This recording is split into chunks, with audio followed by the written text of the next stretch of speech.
ஜடாமுடி அனைத்துமே ஒவ்வொன்றும் அவருடைய பெரம்புகளாக நம்மளை எதிரிகளை நோக்கி அடிக்க செல்லும். இங்க எல்லாருமே நல்லவர்கள் தான். ஏன்னா இங்க சர்வசித்தர் வந்து எல்லாருமே அணைச்சி எல்லாருமே நல்ல வழி கொண்டு வந்து இங்க வந்திருக்கிறாங்க.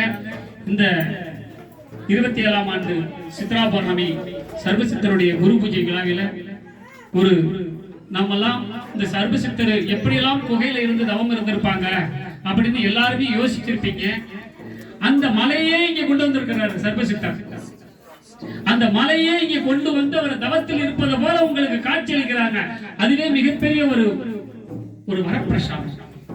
அடியன் சாதாரணமான அடியனுக்கு எதுவுமே ஒன்றும் தெரியாது.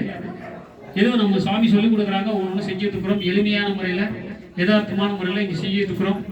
அடியார் பெருமக்கள் எல்லாம் சர்வசித்தரை இப்போது பூர்ணாகதி நிவர்த்தனை செய்து அடுத்தபடியாக நமது சர்வசித்தருடைய அவருடைய சந்தன காப்பு அலங்காரத்தில் உங்களுக்கு அருளொளி செய்ய அவர் நம்மளுடைய கண்களில் இருக்கும் ஜோதியை எதிர்பார்த்து கொண்டு அந்த ஜோதி நமக்காக காத்திருக்கிறது. ஆகையினால் இப்போது பூர்ணாகுதி பூஜை முடிந்து நிறைவு பெற்று அடுத்து கலசம் அடியார் பெருமக்கள் இந்த கலசம் யாருக்கு சர்வசித்தர் கொடுக்கிறாருன்னு எனக்கு தெரியாது. அவர்கள் எல்லாம் சுமந்து அந்த ஐயாவிட்டம் கொண்டு வர வேண்டும்.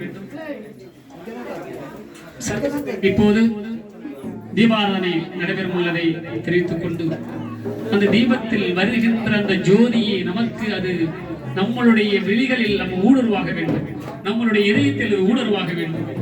நீங்கள் சிரத்தையாக இருக்க வேண்டும். திருச்சிற்றம்பலம்.